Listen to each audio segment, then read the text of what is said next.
pressure was on for last year's grand finalists as their #1 ruckman Rob Young went down with a serious knee injury in the opening round of this season.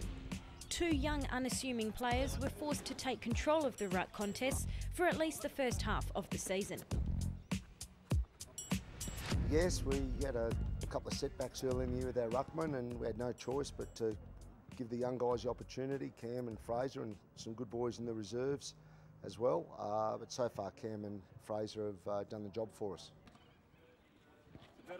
Meet 20-year-old Cameron Symonds. He made his WAFL debut last season and played 9 games alongside Rob Young. Ball bounces in front of Symonds, can get away from Parker. Symonds has a shot. That would be some goal.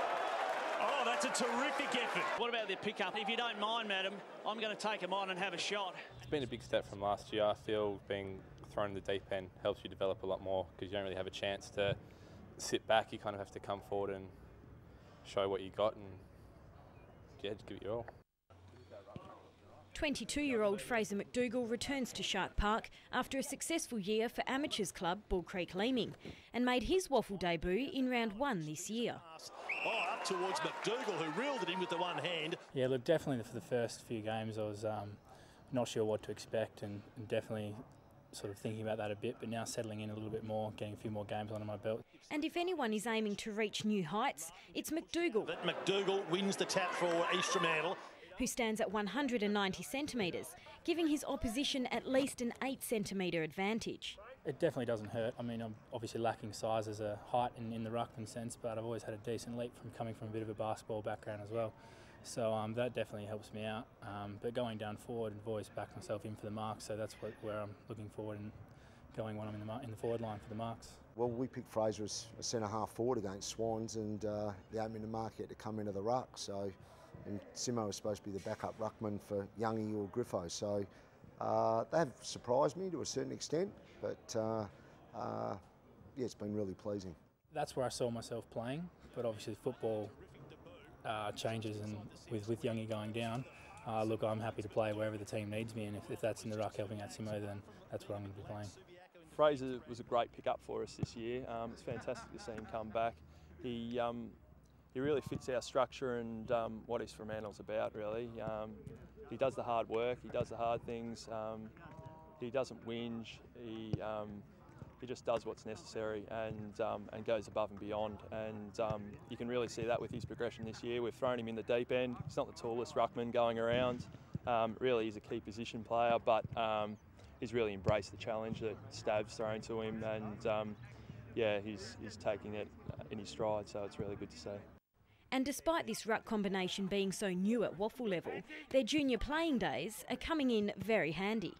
Yeah, well, I think we've probably got a bit of the underdog going for us, but definitely we back ourselves in confident. Obviously, I've played with Simo before, coming from the same junior club, and know how he goes, and we sort of do well on the changeovers.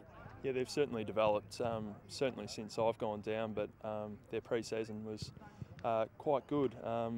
Yeah, they're both really put in the hard yards, and it's really good to see. Knee up, Fraser. Good, Fraser. Hit the ground, go. Hit the ground, go. Simo, hit the ground. Just work on the second run too, boys. There you go. He does well. Up big bank. Make sure you do it. Big bank. Get up. That's better. Rob Young has been around for a long time, and he knows every little thing about every player, and he'll sit down before most games and tell me things on how to beat each player and little things that I can do to improve my game. And the man responsible for the players' improvements is former East Fremantle and West Coast Premiership player Paul Harding. He's taken on the role of ruck coach.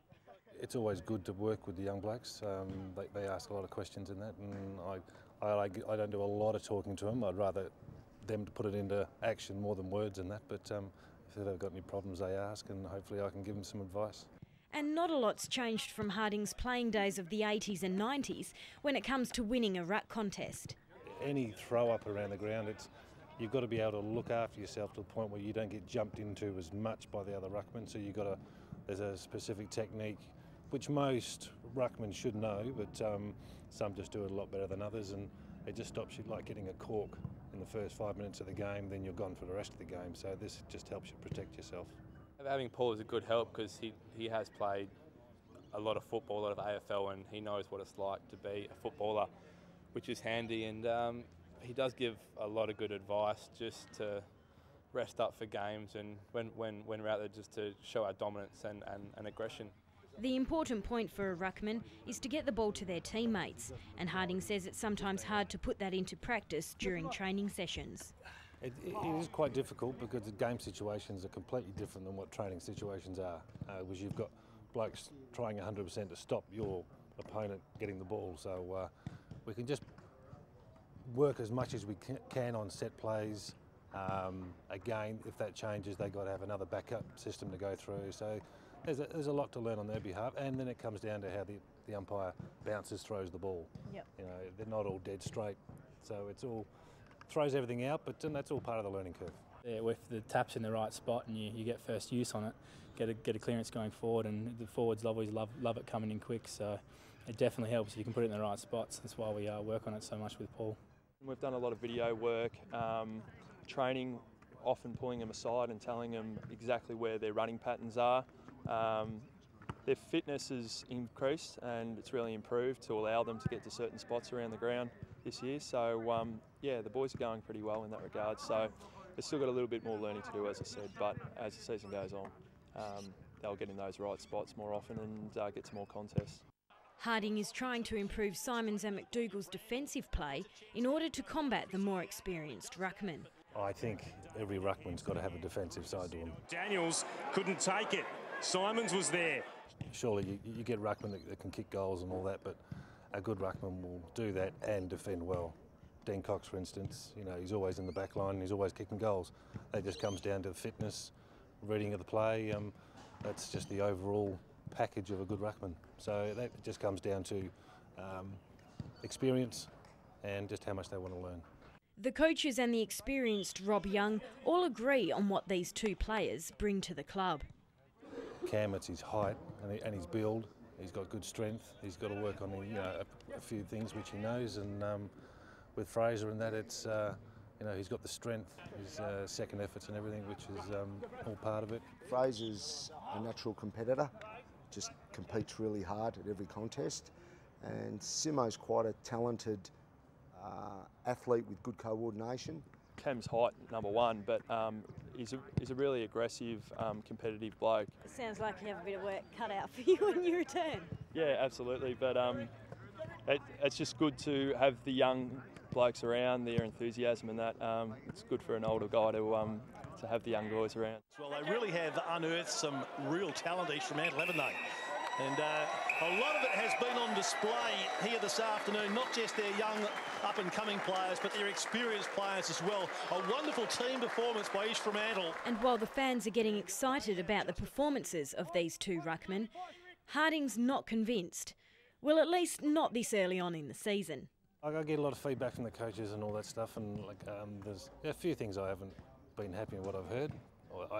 I don't think just this short a time into the season you can be too happy with how they go. You've got to weigh it up over the whole season. So ask me that question at the end.